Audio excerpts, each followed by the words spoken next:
Welcome to Recovery Uncovered, brought to you by Whiskey and Milk. I'm Adam Clark. I'm Sarah Sellers. As recovering addicts, we're on a mission to fight the stigma against addiction. And inspire those struggling by sharing the experience of real people in recovery. Because addiction doesn't discriminate. Behind every struggle, there's a person with a story. This is Recovery Uncovered. Attention, now arriving at your destination. The last house on the block.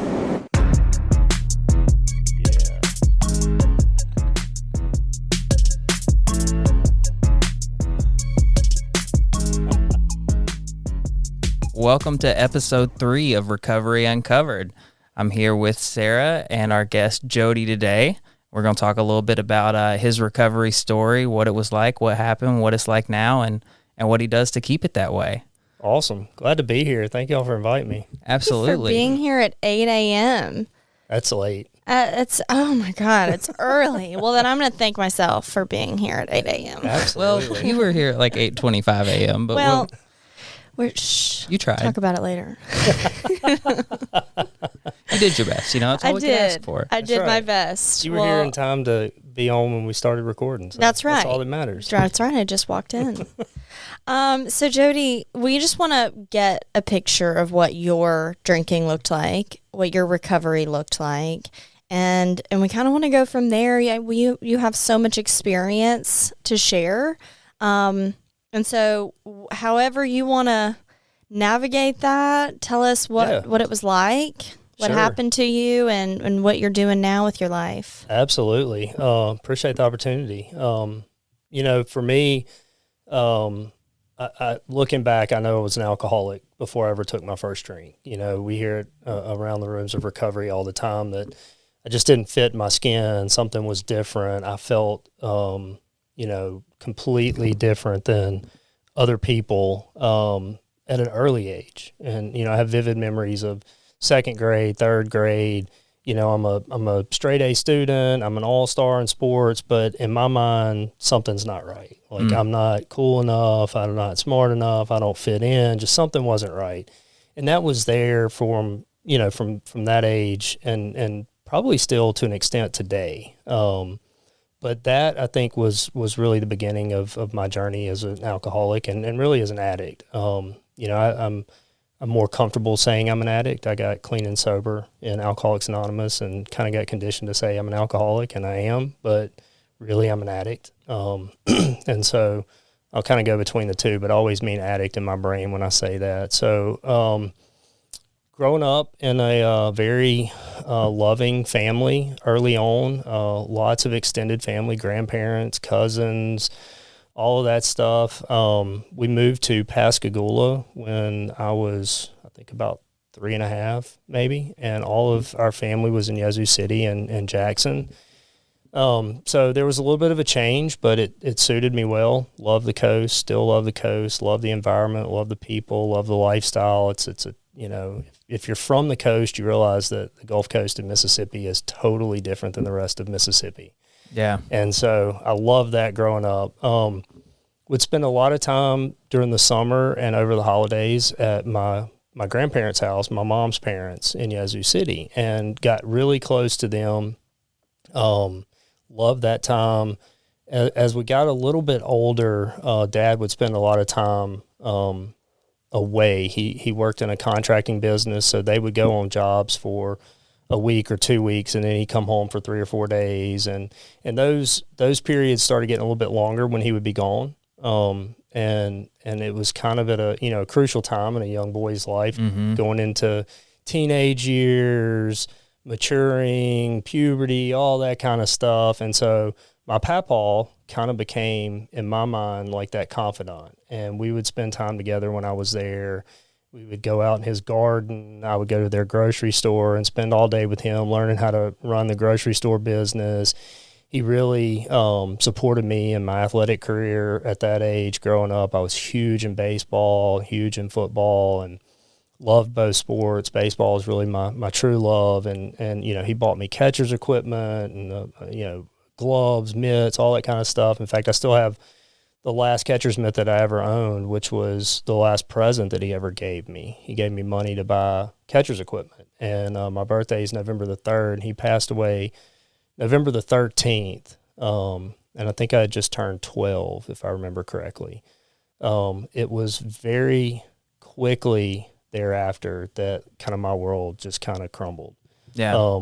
I distinctly remember finding out when my grandfather passed away. My dad was home at the time, and I wanted to be a kid, and I wanted to be sad, and not that my dad did anything wrong.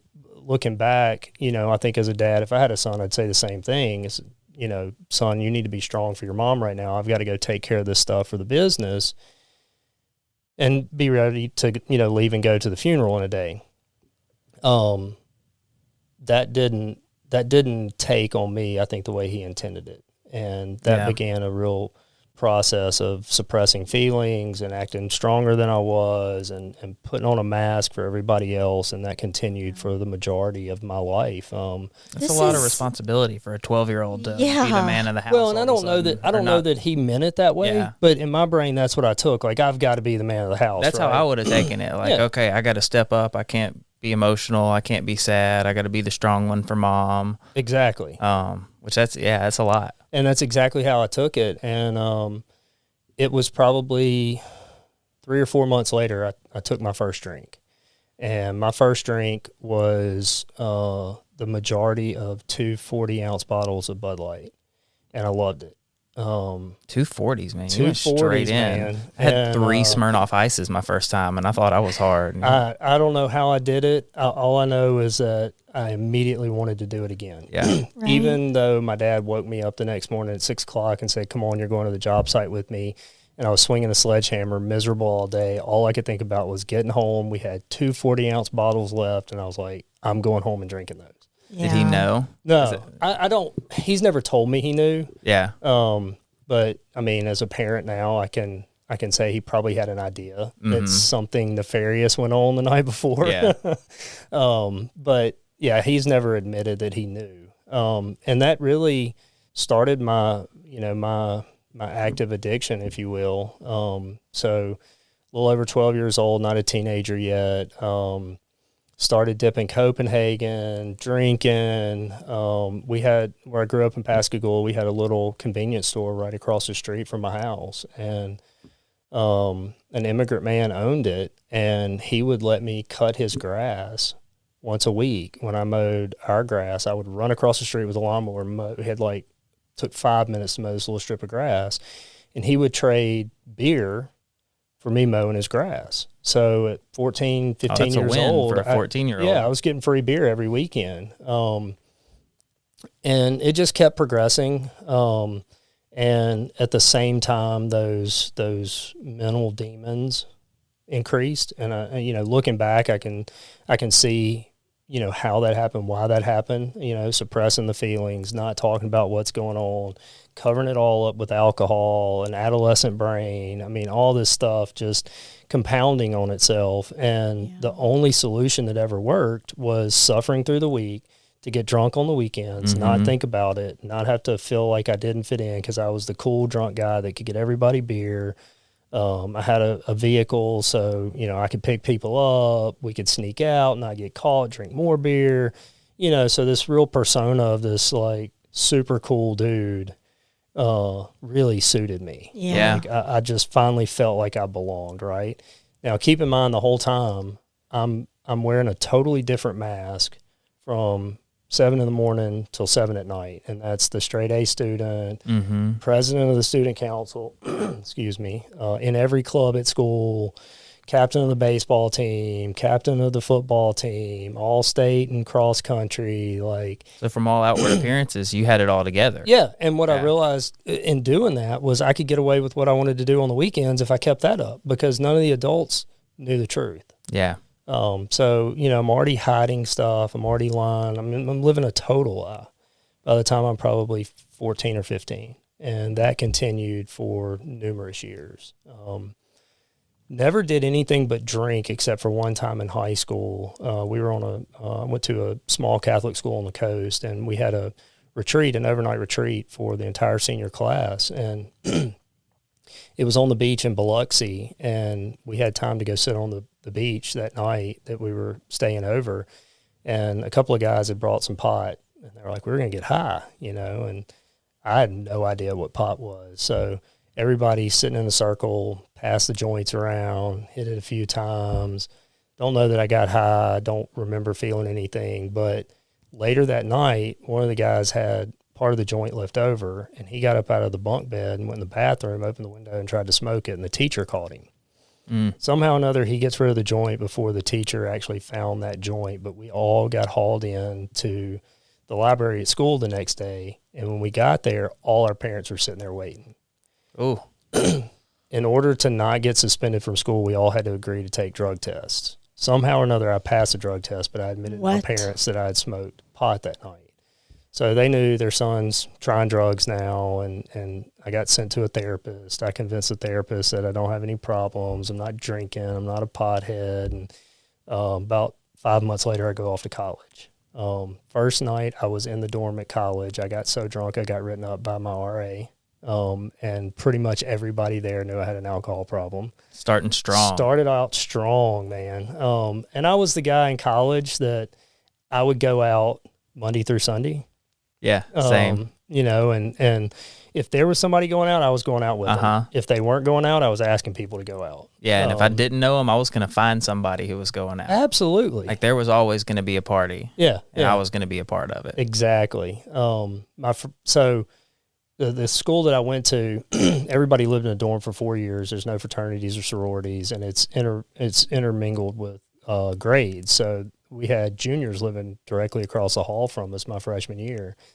And I came back from fall break that year, and the guys walked in, they grabbed me, and they dragged me across the hall, lay me on the ground, hog-tie me, lay me on my back. I mean, it's hazing. Like, this is mid-90s. Hazing for what? Just for if the there's sake no of it. fraternity. Okay. Just for the sake of it. All right. For the sake of hazing. Everything in our dorm operated like a fraternity. Okay. I mean, it was a fraternity in all but name. Yeah. Right. And so they lay me on my back, and they start pouring whiskey down my throat, and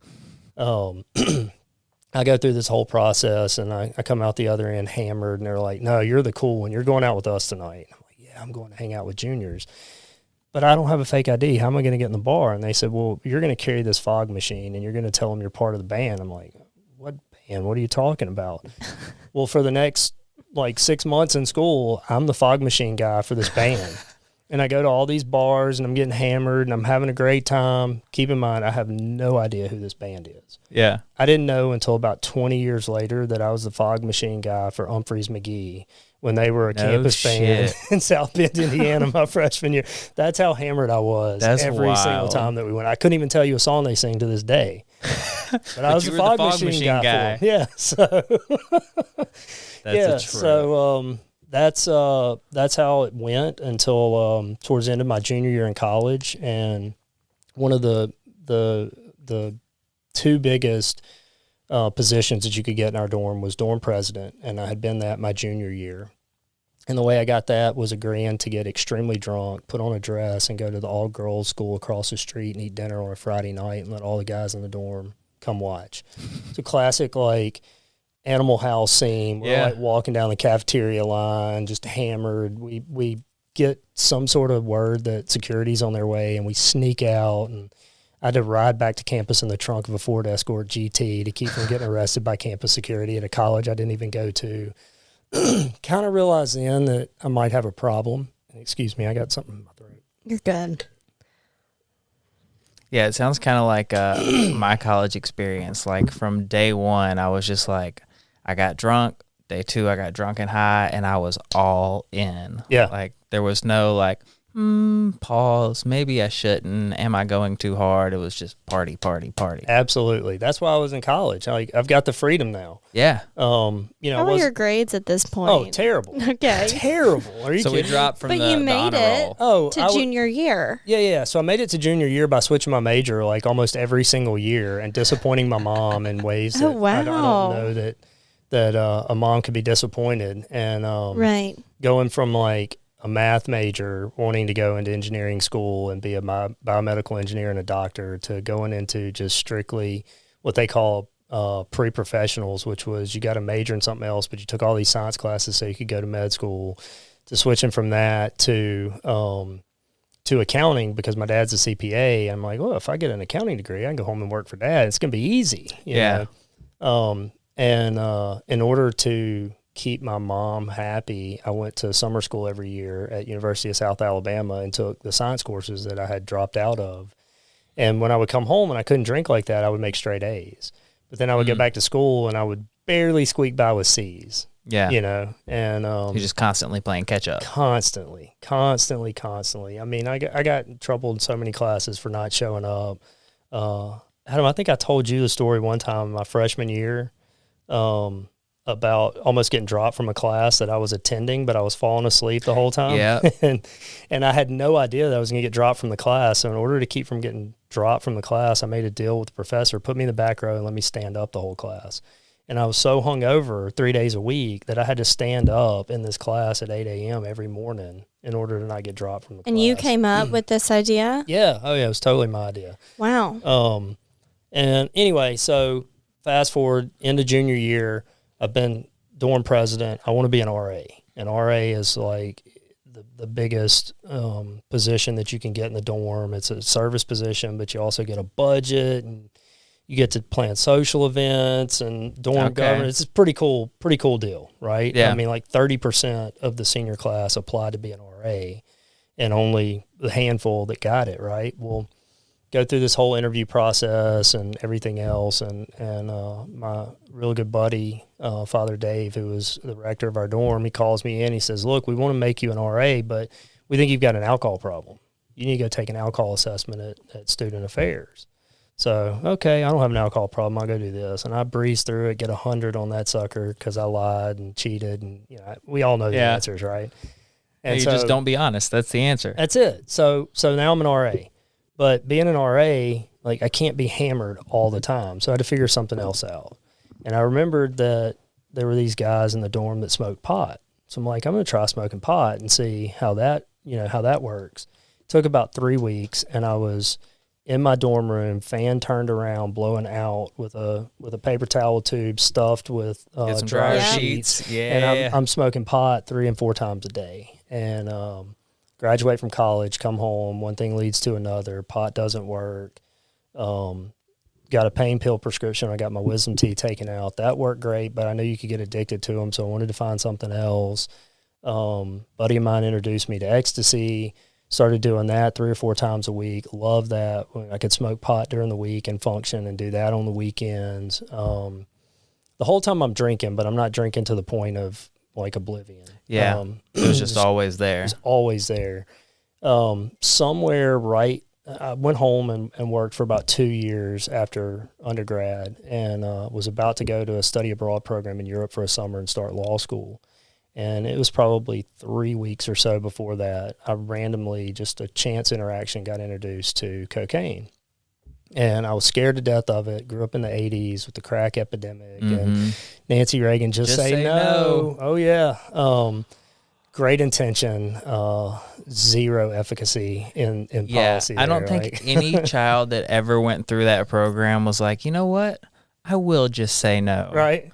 They just like taught me more about drugs, and I was like, oh, I want to try that. Yeah. See, for addicts, but I do feel that some kids saw that and they were like, wow, this is really important to know for when I get to high school. And then they just don't do it. Right. When you say that, my head just goes like, nerds. I know. And that's what scares me having teenage girls now is what do we teach young kids when just say no doesn't work? Right. Right? Do we teach them it's okay to make a mistake and come to an adult and say, I think I have a problem? Because I never felt that was okay. Yeah. I didn't know that was an option. Right. And not that would have solved the problem then, but maybe it would have started me on a path towards a solution without having to go 30-something years of my life in full-blown active addiction and, not only blowing opportunities, harming myself, harming my family, harming, my kids now, and all of those things that followed, 30 years and being, late 30s, early 40s and still being an addict, using every day. Yeah, it seems like just honest information about it would go a lot further. Like I remember being in like some class where they were telling us about drugs and substances. And the guidance counselor had like this briefcase like with little glass windows with like fake drugs in it. And they were telling us all about them. And like they made pot just as bad as heroin. Right. I'm like, it's not. It's just not. Like, can I smoke pot successfully? No, I cannot. I'm still hung up on the fact that they brought a briefcase. He had a of briefcase. drugs. Yeah. I was told they were fake but drugs. still. Yeah. It was like little glass boxes with little samples, so you got to see them all. Well, But it's all a difficult thing to manage Yeah. and navigate because as an addict, for me, I know that the more consequences I gained, the more opportunity I had to see that my life was crap. But then how do you really know when a person is ready for help or not? Right. Because sometimes they need empathy. They need a soft touch. Some people need a really hard jab in the face. You're absolutely right. And I think that's where the consequences and the pain come in for the addict, right? My experience has been when the consequences, the threat of consequences and the pain got bad enough, I was ready to reach out for help, and I was willing to be uncomfortable in situations and tell somebody what was going on and what I needed. But until those consequences and that pain got bad enough, I was willing to just continue the way I was, regardless of the people that were telling me, I love you, what are you doing to yourself? Yeah. You're going to go to jail, or I'm going to cut you off, I can't do this anymore. None of that mattered until it mattered to me. Yeah. I had to get backed into a corner. Yeah. But, as a kid, how do you know that? Well, because the lying is so harmful. The lying, that was the thing that my dad would just say over and over and over again. Just stop lying to me. Yeah. Just stop lying. I can't do anything for you if you're lying to me. But we know it's going to be a lot of acting. It's going to be a lot of lying, if not acting. Right. Like I'm over here fake crying. Right. I'm like putting on a show. Yeah. For my, to get away with something. Right. It's not genuine. No, it's not. And our disease is in the back of our brain telling us, you can't be honest here because you're going to lose me. Yes. Right? And that was the only thing I knew that made life tolerable. Right. Right? And 100%. So if I get honest, I lose my coping mechanism. Right? And so it's difficult. So right up to this point before you or when you do cocaine, what are your consequences looking like? Your relationships? So I'd had a girlfriend or two, nothing serious. I'd had a really serious girlfriend coming out of undergrad and moving home, and that relationship got destroyed as a result of a night drinking and partying. And at her school, we didn't go to the same school, and I'd come home for a formal, and so there was real intentions to get engaged to this lady, and still a wonderful person, but she was having no part of it. And so I'd lost that. Mom and dad are angry. All the time, mom's angry at me. Dad's a lot more empathetic and wanting to know what's going on and trying to figure out how to help, but not sure he really knew the extent of the problem. Sure he had an idea, but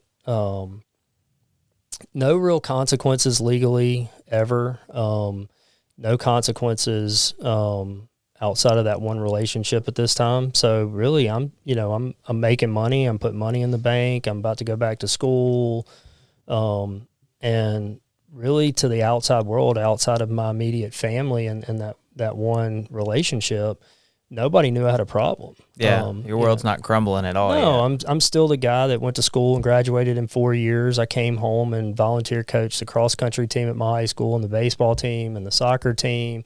I was a junior youth advisor for the youth group at my church, and every weekend I'm out getting high and hammered. And any day during the week that I can sneak out for a lunch break, I'm smoking a joint and whatever I could do. Yeah. But like nobody's caught on outside of immediate family, and I think they're still trying to keep it contained. Right. And no real consequences at that point. So your peers then, do you think that subconsciously you were choosing people that were like you to be in your life if you weren't having any disconnects with just regular friends? I really had two different groups. Okay. And it really fed into my isolation later in my addiction years. So I would put people in my life during the day and for work and for specific purposes to further that that disguise, right? Mm-hmm. And so I would hang out with the good crowd when it was time to be a good boy. But then I had all of my friends that I partied with, and, you know, all these people were people that I couldn't be associated with or seen with in this other world. So I really had two different worlds, and I would be fully in one or fully in the other, but neither ever cross paths. Yeah. Or so I thought. I'm sure people were starting to catch on at some point. But. Yeah, this is all just from your perspective. Right. So. Absolutely. Absolutely. So, yeah, so I got introduced to cocaine. I went to Europe for 2.5 months, and it was on. Is that where you got introduced to it at? No. It was right before I left. Okay. And so got to Europe, and within a few hours of being there, I'd found a cocaine dealer in a little small town in Spain that I lived in, and I literally drank and used cocaine for 2.5 months in Europe. It's crazy how you can pick up an addict and drop them anywhere in the world, Right. and they can find their substance of choice that. Oh, yeah. No hesitation, no delay. Absolutely. Excuse me, y'all. I don't you're know what's good, going brother. on with my throat this morning. But yeah, so come back, go to Oxford, enrolled in law school, and I'm thinking, this is it. You know, I'm finally gonna get my act together. I'm gonna be an attorney. Got a clerkship right away with a very successful, well-known attorney in Mississippi, and got paid a lot of money, and stayed clean for about 2 weeks. And I was like, well, they're not going to know. I really don't have to go to school, and I can still make grades in law school because there's only one exam, and it's at the end of each semester. So did that through my first year, did great. Don't know how I did great, but I did. And going into my second year, the wheels started coming off. Started using drugs harder drugs on a very regular basis. Started using a lot more of them. Couldn't function. Couldn't go to work. Was calling into work. And actually, towards the end of my second year in law school, the attorney called and said, "Hey, look, you're a great worker when you're here, but you're hardly ever here. So we're gonna have to let you go." Go into my third year thinking, well, I'll just suffer through it and I'll graduate. Towards the end of my third year, my mom had a surgery in Houston that left her paralyzed. And my brother and dad and I were flying back and forth to Houston a bunch to take care of her. And it took several months to get her back home. Well, I was 12 days away from graduating, withdrew so that I could help take care of her, thinking I would come back during the summer with plans. Made plans with law school to come back and take those finals. That didn't work out because of how bad her situation was. Got her home at the end of July that year, went back to law school, re-enrolled, and 3 weeks later, Katrina hit. Whole family's in Pascagoula. My mom's paralyzed, like needing daily doctor's visits and therapy and all this stuff. My brother's in med school in New Orleans. He's basically locked down by the National Guard, can't leave. Dad's got to be on the coast. Mom moves in with my 72-year-old, I think at the time, grandmother in Yazoo City. So I assumed she needed me to help her. So I withdrew from law school again, started taking care of her, and it just went downhill real fast. Yeah. I mean, nothing to hold me accountable. You no longer had anything you were working towards either. No. And, say I'm taking care of mom, and that's really like 2 days a week that I have to go to Yazoo City and take care of her. The rest of the time I'm getting drunk and high and blowing money, taking out student loans and not going to school. Never. I thought I was the only one who did that. Oh, man. No, that's a good scheme when you figure it out until you got to start paying them back. It was great until, the interest and stuff started kicking in. Right. Yeah. So I don't know. I made it about 2 years, I think, doing that in Oxford. And then mom moved back to the coast. Dad had gotten our fish camp kind of renovated to where she could live down there while they were rebuilding a house in Ocean Springs. And I guess once that was out of the question, like I had no responsibilities whatsoever, nowhere to show up even twice a week. And at this point, I wasn't even able to take out student loans anymore because the school was like, no, you can't even enroll in classes anymore. We're done. Got broke really fast. Started working on a paint crew, painting the apartments that I lived in Oxford. And this older guy one day said, "Hey, I know you're broke, and I know you enjoy cocaine." He's like, "Why don't you try this?" And I'm like, no, I'm not smoking that. I know what that is. I grew up in the 80s. I saw all this stuff, Yeah. you know. And he's like, well, don't you put it on the end of your cigarettes when you're snorting cocaine? I was like, yeah. And he goes, it's the same thing. Well, that was the first time I smoked crack. Makes sense to me. Yeah. It was the first time I smoked crack. And to say that it was an instant hit for me is the biggest understatement in the world. It, kind of like I was telling you earlier, it's the only drug I've ever done that completely shut my brain down. It only did it for a minute or two at a time, but it completely shut my brain off. And quieted all the noise. All the noise was gone. I mean, I couldn't focus on anything. I couldn't think about anything. I couldn't even look across the room and know who was sitting there. And it got bad really, really fast. And that's when the real consequences, as far as I was concerned, came in. Mom and Dad realized pretty quickly that I was taking Dad's credit card to Walmart like 4 times a week at 2 o'clock in the morning and buying random stuff and trading it to the drug dealer because I had no more money. And Dad shows up one day unannounced in Oxford, knocking on the door, and I didn't want to answer the door. And he said, look, you're going to answer the door for me or you're going to answer for the cops. The only difference is if you answer it for me, you're not going to have to go to jail and deal with the cops. And I didn't want to answer the door because a crack dealer was sitting on the couch next to me. And so had to go through that. Mom and Dad bring me home. They send me to a drug therapist once a week, and I had to live with them for 6 months. And then I thought it was a great idea that, you know, if I got married, that, you know, everything would be okay. So I got married, moved to Jackson, and I probably stayed clean for about 6 months at that point in time. Got a job with a cousin of mine and quickly realized I could kind of do what I wanted to do. And so I started getting high again. Did you go straight back to crack, or was there No, I started smoking pot at first, and I could function, and really pot was good enough at the time. I'd realized how scary the crack addiction had gotten and how quickly it had gotten that way. And so I was trying to control it, you know, I guess. And like, well, if I just smoke pot, I'll be okay. You know, I can control that and I can function and I can go to work.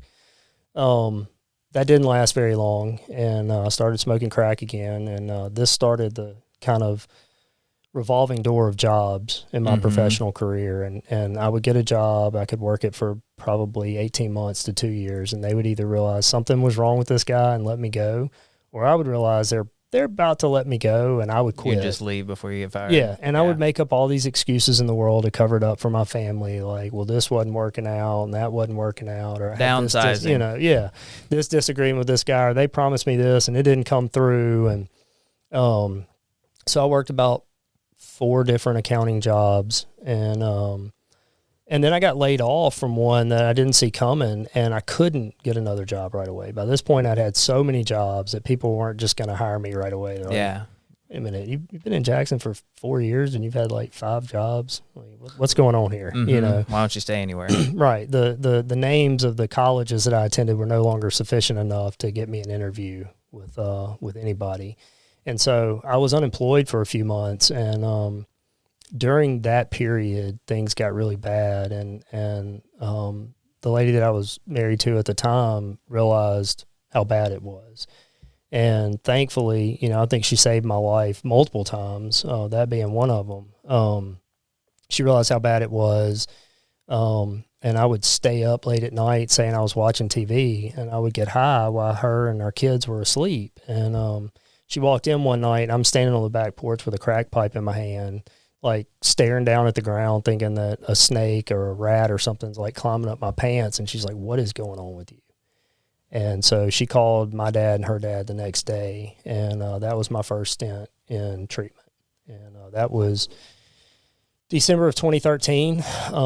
Did they like do a full blown intervention? Were you willing to go at that point? At that point, I was just willing. Yeah. I mean, I don't know that I was willing to completely give up doing drugs, but I knew I had a problem, and the pain was pretty bad, and I wanted to save the marriage. I wanted to be a good dad. I wanted to be able to have a job, but I don't know that I was really ready to quit. But there was a lot on the line. Yes, absolutely.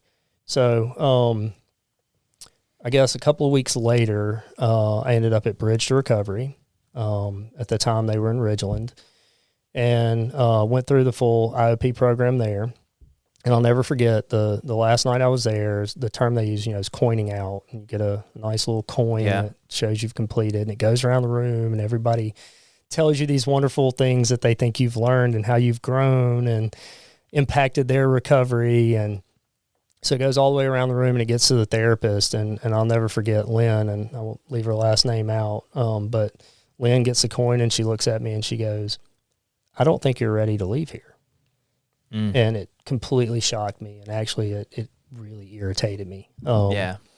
And I remember asking her, "What do you mean? I've completed the program." She said, "Yeah, you have, but I feel like you know what to say, and you know how to act, but I don't think you've really changed. And I can't make you stay, but if you want to stay and get really healthy, you can make that choice." And I said, "Nope, I'm good. I've done what I need to do. I'm out of here." Yeah.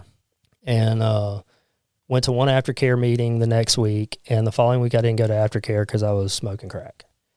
Straight back to it. Straight back to it.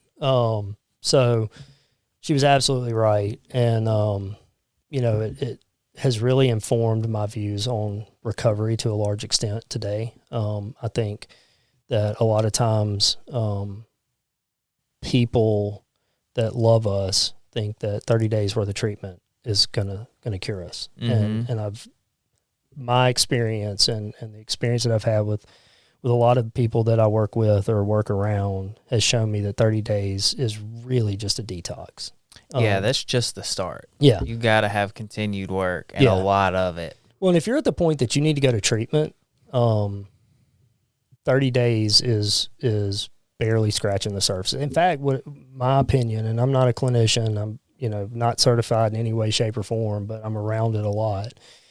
In my opinion, at the end of 30 days, you really are probably in a worse position emotionally than you were when you got there, because you've realized you have all these emotions and you've brought them to the surface, but you have no coping mechanism other than what you've always done, right? And that pink cloud comes like, wow, my life is so great. Yeah, I'm so great. I feel awesome. I can wake up in the mornings. I don't need to smoke crack. And I do have emotions. And it's like, maybe I can just smoke pot. You're like in that bubble though too, like in rehab. Because I remember towards the end of it, like, man, I feel good. I got this. I started making big plans, scheming, all these things I'm gonna do. But like, there was none of the real world in there. I didn't have to have a job. I didn't have to worry about the bills that I was behind. I didn't have to worry about my car that was getting repoed, where I was gonna live when I got out. Like, all of that was just outside of my little rehab safety bubble. Yeah, somebody was taking care of it for me when I was there. It's like, oh shit. Like, life didn't stop. Right. Yeah. Absolutely. Well, you have so much experience in recovery. What started? Yeah, so fast forward real fast, 2014, go to inpatient treatment, get out, stay sober and clean for about 6 months, relapse, moved to Birmingham to a sober living / extended care program for about another 6 months. Came home, stayed clean and sober for about 6 months, got a job at a level doing something completely unrelated to accounting that I really enjoyed. And things looked okay. They went off the rails again. In 2018, I hit it for a little while.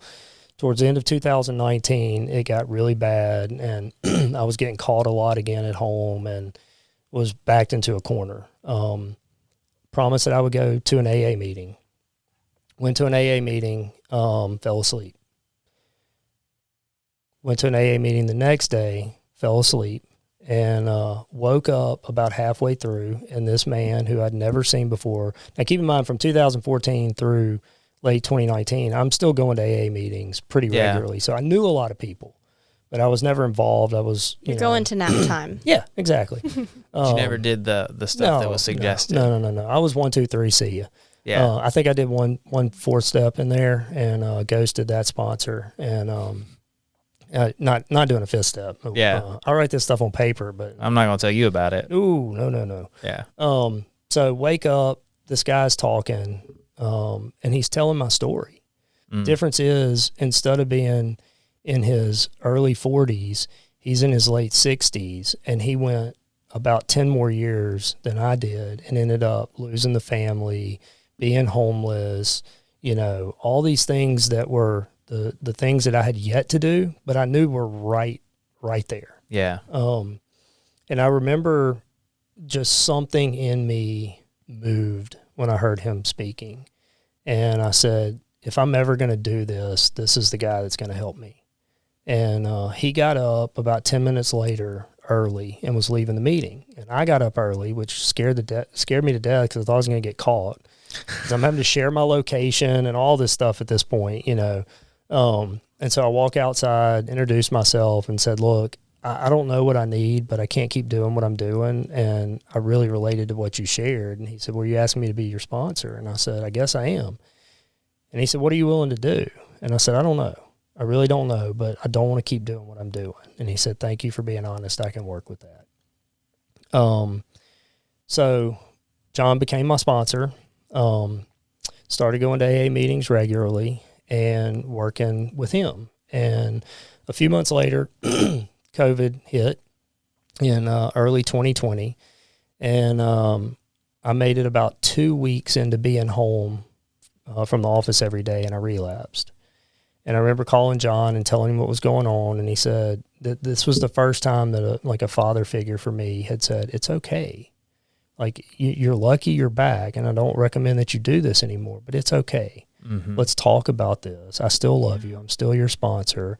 And we're gonna move forward from this. And he said, look, we're gonna wake up every single morning at 6 a.m. and we're gonna FaceTime each other, and we're gonna read the book, and we're gonna work these steps, and I'm gonna start going with you to this outdoor meeting that's pretty much a men's only meeting in Gluckstadt.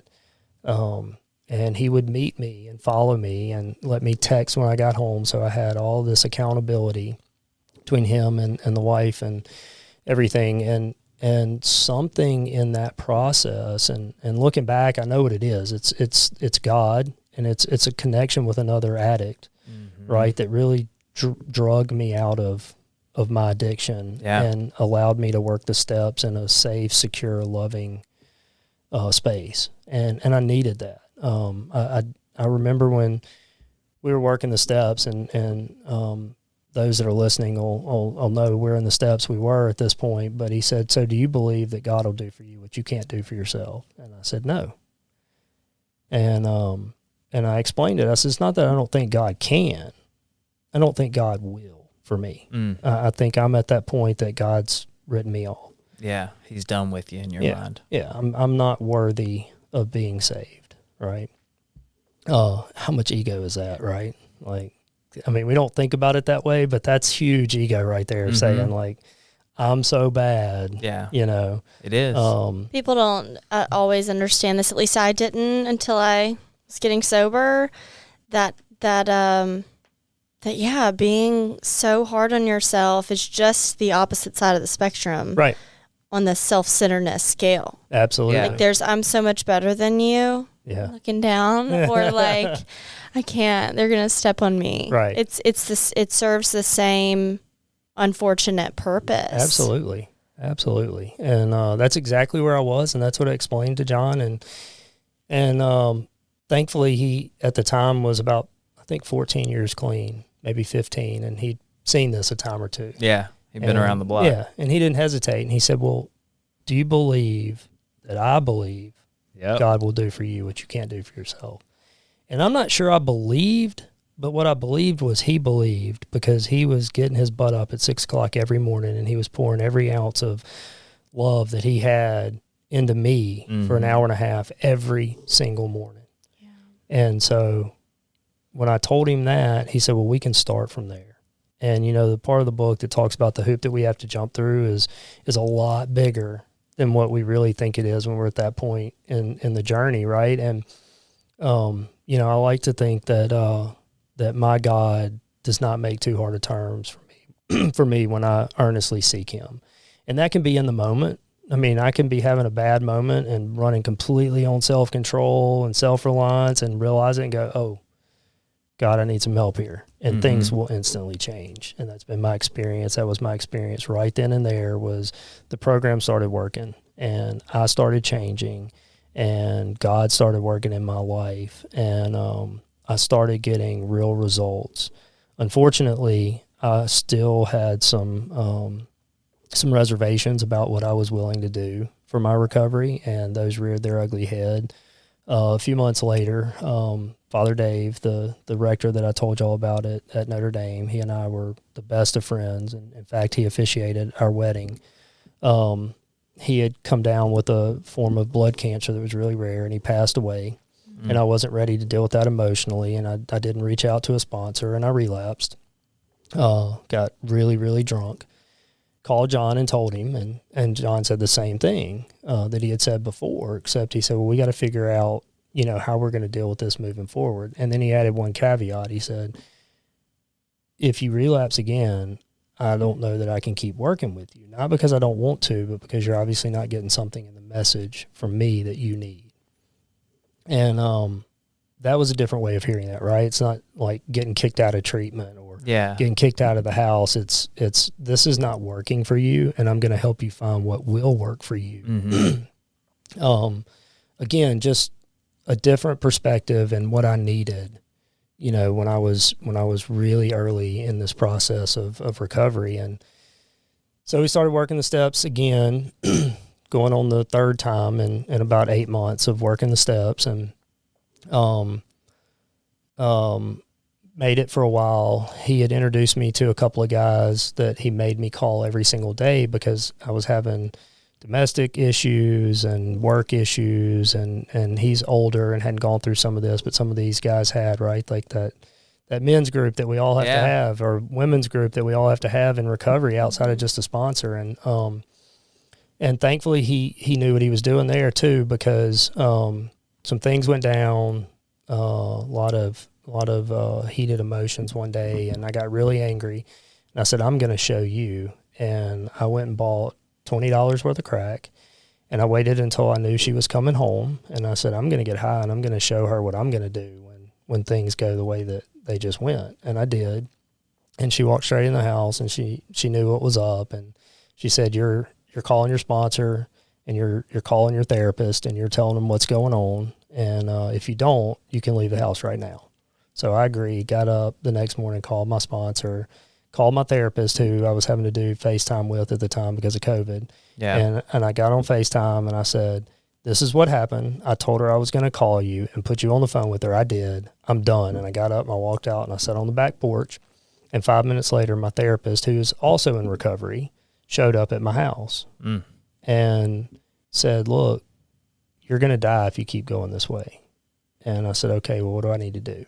And he said, you need to go back to treatment. And I said, all right, great. Where do I need to go? And he said, I want to take you back to Bridge to Recovery where I'm working, and I want you to do IOP again, and we'll see if that works. And if not, then we'll look at if you need to do inpatient. I have to back up. That was so much.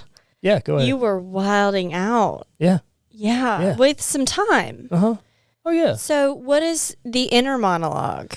Do you have these emotions or feelings that come up that are like, well, maybe I should do a different action. Maybe this isn't. No, at the time I didn't. Nothing that you had to push down. No, at the time, the only emotions that I had were anger, and I displayed them through rage. Right. I don't know that I just wasn't feeling anything. I think it had been shut off for so long. Mm-hmm. If I was feeling it, I didn't recognize it. And I was really in a pink cloud the whole time because of how good I was feeling. I was working from home, so I had all this freedom. I'm around my kids all the time.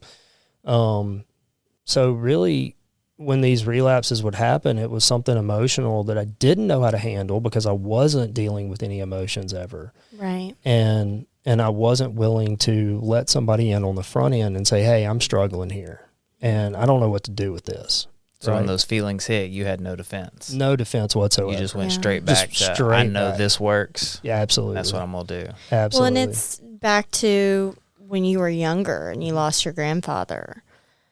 I see that in my story and so many people's stories, that when we lose, we experience abuse, something heartbreaking happens. It's just simply we don't know how to live life like others. Yeah. Well, and the whole trauma model, right, fits in this for me, and what I've learned about trauma is it has nothing to do with the actual event. and it has to do with how my brain processed that event or couldn't process that event, right? Yeah. And so every time that something like that happened throughout my life, I was reliving that trauma. And for me, that trauma looks like a fear of abandonment. My grandfather left me. Dad was gone a lot.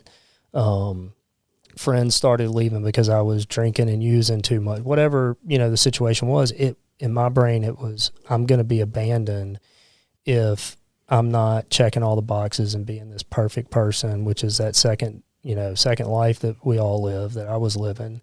And so anytime that somebody was displeased with me, I got scared that I was about to get cut off. Yeah, I relate to that. So those emotions came up, whatever they were, as a result of that, looking back. And I just wasn't ready to deal with it, and I didn't know how to deal with it. Yeah. So I went back to Bridge to Recovery, and another, people say coincidence all the time, and I'm not a believer in coincidence. I'm just not at this point in my life. What I am a believer in is that there is some sort of God out there, and I'm not sure that I can give you an accurate description, nor do I want to. Yeah. But that God works in my life and in this universe and the connections in between mine and everybody else in the universe in ways that need to be worked in his grand plan. Mm-hmm. And his grand plan at that time was Jody was ready to get clean and sober, but Jody didn't know how to, and Jody needed a lot of support. So what God did for me, looking back, is God gave me a large insurance settlement from an injury that I'd had that I didn't even want to file a workers' comp claim on, and got kind of coaxed by a buddy of mine to do, and never thought would turn out to be an insurance claim. And the insurance company called me because I refused to take pain medicine and said, well, we don't think we can continue with this, so what would you think about settling? The settlement was large enough, and it was 2 weeks before I went back to Bridge to Recovery, that when I walked into Bridge to Recovery and I was talking to him, I said, look, 10 weeks ain't going to work this time. I remember what happened last time, and I'm not here for that. So I'm here for as long as y'all tell me I need to be here. And I'm not going to ask you when I can leave until I've been here for a solid year. And I'm not going to accept y'all telling me it's time to leave until y'all tell me to leave, my sponsor tells me it's time to leave, my therapist tells me it's time to leave, and my family agrees it's time for me to leave. And so I went back into IOP, and I stayed at Bridge to Recovery. That was October the 20th of 2020. I went for, so what would that be, 4 months. And my therapist said, well, I think it's about time for you to get out. And we started having all these conversations, and he talked to my sponsor, who was also a client of his. And he said, wait, you hadn't done a fourth and fifth step yet. And I said, no, I hadn't. I told you, Mike, I'm taking my time. Like I've got to be ready to do this stuff. I'm doing this very intentionally, and I haven't because I don't know that I'm ready yet. And he said, well, you got to do a fourth and fifth step to get out of here. And I said, okay, well, it'll happen when it happens. So 6 months of a 10-week program, I finished a fourth and fifth step, and they said, okay, we think it's time for you to get out, but we're a little bit nervous. We don't think that going back to your house 7 days a week is a healthy situation for you. And by this point, the situation had digressed so badly. I mean, I'm sleeping on a couch, and kids aren't talking to me. It's bad. Yeah. Even though I'm in treatment and everything a stranger else. In your own home. Yeah, and they weren't comfortable with the fact that I was staying clean or I wasn't staying clean, and I was still doing silly stuff from time to time, and the relapses that occurred, gave them every reason not to believe me, legitimate reason not to believe me, and if only they could read our hearts and know if we're for real this time. Right. Yeah. But I wouldn't believe someone either, I haven't been on this other side yet. But, I wouldn't believe him either. But how many times did you say, oh, yeah, I'm getting clean this time? So many. And, I meant it. Yeah. But I wasn't ready. Right. I just wasn't there. Yeah. Absolutely. So I went home. I think I made it 3 weeks, and the situation was just not going to happen. I don't even remember the exact things that happened that went down on that, but I remember going back to my therapist and saying, look, I think that suggestion you gave me a while back about going to sober living's a pretty good suggestion. And he said, okay, great. And we came up with a plan, and I was going to move into sober living at the beginning of May. the day that I left to go to sober living was just a terrible day for my family, for my kids, for me. Emotionally, just horrible. And my sponsor had said, when you leave there, you call me. And I said, okay, I will. Of course, I didn't. Drove to sober living, which was a solid quarter of a mile from my house.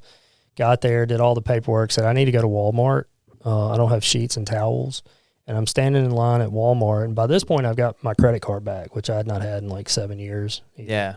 And I'm standing in the line at Walmart, the only line that's open, and it's the one with all the cigarettes on it. And I'm like, the crack dealer will trade me crack for cases of Newports. And no towels were bought, no sheets were bought, and I relapsed. And I was out for about 2 days, and I called everybody that I knew, begging, said, I need to go back to treatment. I need to get into sober living. Treatment said, you're not coming back unless you're in sober living. Sober living said, sorry, we don't have a bed for you. I'm Googling, I'm calling. I finally found this 1-800 number for a national office for Oxford House. And I called this number, and this guy answered, and he said, what's going on? And I told him everything. Told him exactly how it went down with the relapse, told him what I'd been doing. 100% honest. And I go on for about 5 minutes, and he goes, hey, my name's Johnny. I also work for Linwood House. I'm a manager there too, and I know your exact story, and thank you for telling me the truth. He said, I'm going to see what I can do about getting you back into Linwood House. Give me 45 minutes.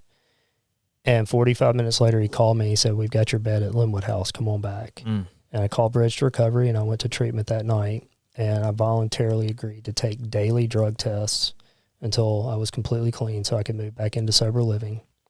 I moved into sober living with a guy that was less than half my age, was miserable. I had to wake up at 5 a.m. to go to work and be a professional, and he could stay up until 2 a.m. and do whatever he wanted to do. And but at that point, I finally realized exactly what I had to do if I wanted to stay clean and sober, and that was I had to be 100% honest, and I had to do everything in my power to follow all of the rules and suggestions and recommendations that were being given to me.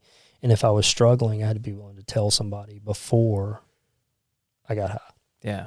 And I did that for about 3 weeks, and I had a Saturday morning, about 6:30 in the morning, and I run my whole life, and normally on Saturday mornings are my long runs, and I couldn't go because it was raining, and I lost it. And I'm in the car, and I'm driving to the gas station to get beer, Kratom. I didn't care. I just wanted to get high.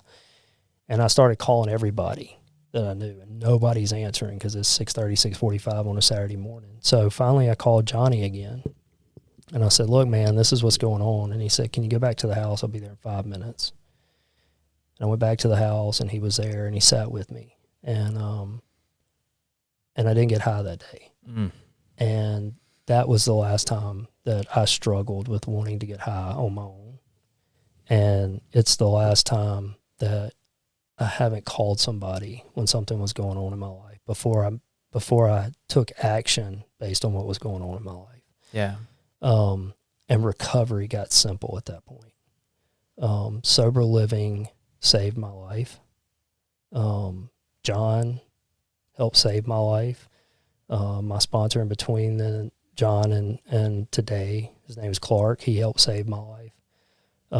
They all introduced me to a program and to a group of people, helped me form a relationship with a God that I can do business with, and showed me what gratitude really looked like. And those people, those connections, that gratitude and that faith that had been built as a result of that really drives me today to do the things that I do. I was in sober living for about 6 months, and they said, hey, we're going to need some help managing this place. And I said, okay, sign me up.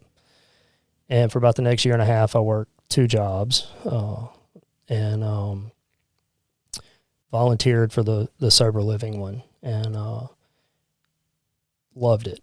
And about 6 months after doing that, I was talking to my therapist and said, hey, I don't know if I want to do accounting for the rest of my life. I think I want to get into recovery-based something or another. And he said, well, what do you want to do? And I said, well, I really enjoy when, guys at the house would relapse or something like that, and we'd have to help them get into treatment. And I said, I really enjoy doing that. And he said, well, do you have something lined up? And I said, no. And he said, well, why don't you hang tight for a little bit? Keep working your job, keep doing what you're doing, let people see, your passion and your dedication to doing what you're doing, with the sober living and around recovery. And again, taking suggestions, doing what other people, suggested I should do instead of what I wanted to do, which was just up and say, here's 2 weeks notice, I'm out, Yeah.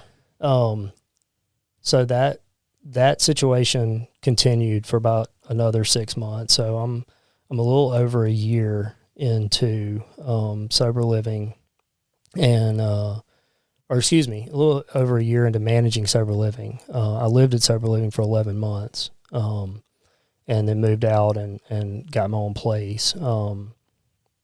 And about 6 months after saying I wanted to quit accounting, so now we're at about 18 months of being clean again, I got an offer to go to work for a treatment center. A group of treatment centers was opening an outpatient program in Oxford, and they wanted me to do community outreach and business development.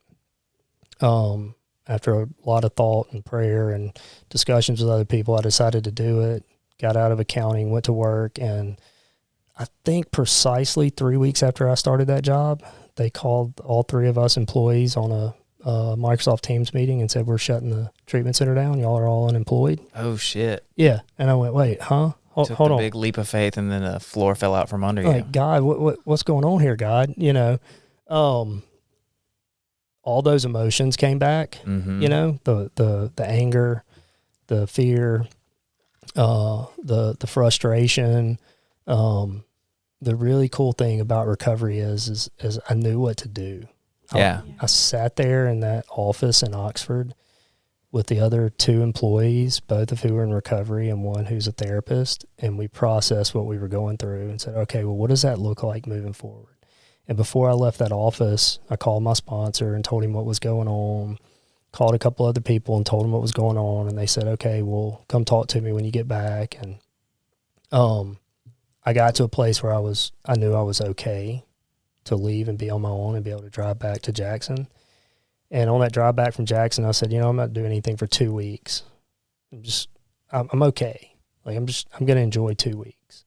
Mm-hmm. And before that 2 weeks was up, one of those people that I had called me and said, come meet with me. I went and talked with her, and she said, I want you to call this person and talk to her and see if she can't give you some guidance. And her name's Dr. Sherry Young. She's in New Mexico.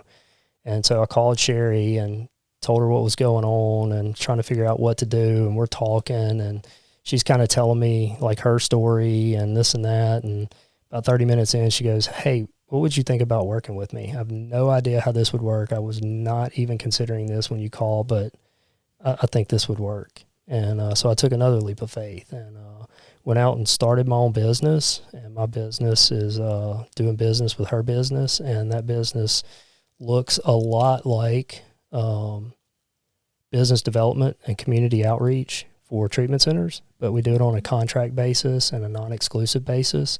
So the side that everybody in recovery sees is that I get to independently help with anybody that comes to me for help, whether it be to get into treatment, to get into detox, to go to sober living, just needs a therapist, anything on the spectrum. Like, you just need to go to an AA meeting. I know where AA meetings are. I go to them every day. I go to NA meetings twice a week. Like, what do you want to do? Yeah. And so somehow in his way, God, I think, worked all this out. And, my limited vision is God needed to give me something stable enough to get me out of accounting so I would make that jump and feel okay. But that's not what he really wanted me to do. Yep. And so he found a way to get me, I hope, and I pray, where he wanted me to be. And, we were talking about it earlier, passion and being able to do something that you really love and that really is important in my life. Without the love and care and dedication of people that, for no other reason than somebody had done it for them and I needed help, so they were going to do it for me, to be able to live that on a daily basis and to 24 hours a day have the freedom to say, somebody just called and needed help, I'm going to do this. is just remarkable. And to think that there's that scared little 12-year-old boy drinking 240s and not telling anybody what's going on, to this, man sitting in front of you today who's confident enough to, start a business and be willing to help other people. And, it's a God thing. Dude, it's crazy what God will do.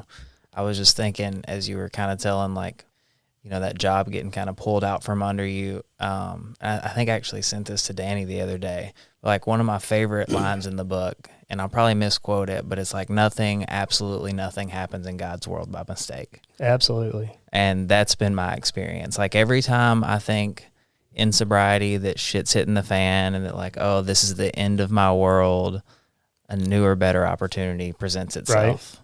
Right. Yeah. It's so crazy to me how that works. Yeah. I'm with you 100%. And not even, the definition of better has changed for me. Yeah. You said that. And it's not always, people think, or at least I did, and I think a lot of people do, when we get into recovery, we're going to get all this fun stuff in life. We're going to get the new car, the new house. We go straight to material things. Right. Give me more money. But rarely do we think about the fact that peace and serenity, and I can wake up and do the things that I need to do on a daily basis for my mental health and my physical health, and yet still have a job that allows me to pay the bills and support my kids and, to do the things in life that are fun and important, right? Mm-hmm. Is amazing. Yeah. So that's incredible. better. It's a totally different definition, though, than what I would have given you 2 years ago. My goal post has kind of changed there, because more money doesn't give me more peace. No. More time spent with other addicts and alcoholics, more time spent trying to seek a spiritual connection, that gives me more peace. You could add 3 more zeros to my bank account, and it's not gonna change the way I feel and in the way that I'm looking for nowadays. No, you're absolutely right. Because I'm not looking for that quick high anymore, like we used to be. We all sought out to to fix us or to make us feel okay, or we weren't so different. It's a really really humbling thought for me, and I think about it quite regularly, is what would I do different if I didn't have to worry about making money? And I think finally where I am in my life is I don't think I would do anything differently. I think awesome. I'd wake up and do what I do. And I'm sure things would change and I would grow and change as a result of that. But if I woke up tomorrow with $10 million in the bank, would I still do what I'm doing? Absolutely. Yeah, that's a No good doubt. place to be. That's Yeah. benchmark. Right. And that is a goal that I certainly have for myself. And I think that we all cultivate that too. When I was doing gratitude lists, it was not allowed for me to put material items down. Yeah. And I was working at an Aveda store at the time.